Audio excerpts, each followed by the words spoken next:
भगवद गीता में भगवान श्री कृष्ण कहते हैं, मन का बेचैन होना उसका स्वभाव है।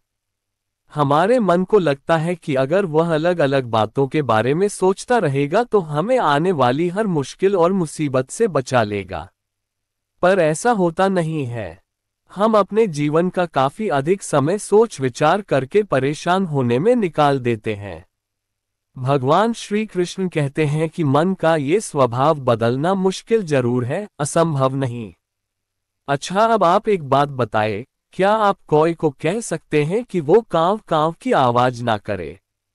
या फिर क्या आप किसी मेढक को कह सकते हैं कि वह पानी देखते ही ऊंची छलांग ना मारे? हमारे मन का भी कुछ ऐसा ही है। जीवन में कुछ भी होता है, अच्छा या बुरा, हमारा मन उस पर कांव कांव कांव करने लगता है। कांव कांव से मेरा मतलब है चिंता करना, व्याकुल होना। कोई बुरी बात होती भी नहीं है और मन परेशानी की ऊंची ऊंची लपटें लेने लगता है। कभी कभी तो मुझे ऐसा लगता है कि हम में से कई लोग सिर्फ परेशान होने के लिए जीते हैं। सारी परेशानी, पीड़ा, दुविधा अक्सर हमारी मन की बनाई हुई कहानियां होती हैं। भगवान श्री कृष्ण हमें हमारे मन को शांत और स्थिर करने के लिए दो उपाय देते हैं। पहला, ध्यान लगाना या मेडिटेट करना। दूसरा, वैराग्य भाव सीखना। अब ध्यान या मेडिटेशन शब्द सुनते ही आप में से कई लोग कहेंगे कि आप आंख बंद कर सांसें अंदर बाहर नहीं ले सकते। यहां हम सब गलती कर बैठते हैं। मेडिटेशन या ध्यान का मतलब सिर्फ आंख बंद कर बैठना नहीं होता।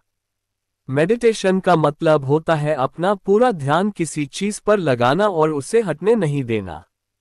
अगर आप रोटी बना रहे हैं तो सिर्फ उस बात पर ध्यान दीजिए। अगर आप पिक्चर देख रहे हैं तो अपना पूरा ध्यान पिक्चर पर लगाएं। यह मत सोचिए कि पिक्चर देखकर आप अपना कितना वक्त बर्बाद कर रहे हैं। जब आप जीवन के हर छोटे बड़े काम को पूरे ध्यान से करते हैं तो आपका जीवन ही एक मेडिटेशन बन जाता है। ऐसे जीवन में शांति, स्थिरता, साहस और सफलता का होना अनिवार्य है। वैराग्य भाव दूसरा उपाय। वैराग्य का अर्थ यह नहीं कि आप सब कुछ छोड़कर जंगल में जाकर बैठ जाएं। वैराग्य का सच्चा अर्थ है कि आप जो काम कर रहे हैं उसका क्या नतीजा या रिजल्ट निकलेगा उसकी चिंता ना करें। जैसे अगर आपने कोई इंटरव्यू दिया, आप ये कर सकते हैं कि पूरे मन से तैयारी करें और अपना बेस्ट देकर आ जाएं। वह नौकरी मिलना या ना मिलना आपके हाथ में नहीं है। इस नतीजे के पीछे अलग अलग चीजें हैं जो आपके बिल्कुल कंट्रोल में नहीं। तो जिस चीज के बारे में आप कुछ कर नहीं सकते, उसके बारे में चिंता भी ना करें। यही वैराग्य का सच्चा मतलब होता है। और यही है भगवान श्री कृष्ण का दूसरा उपाय, मन को चिंता की लपटों से बचाने का।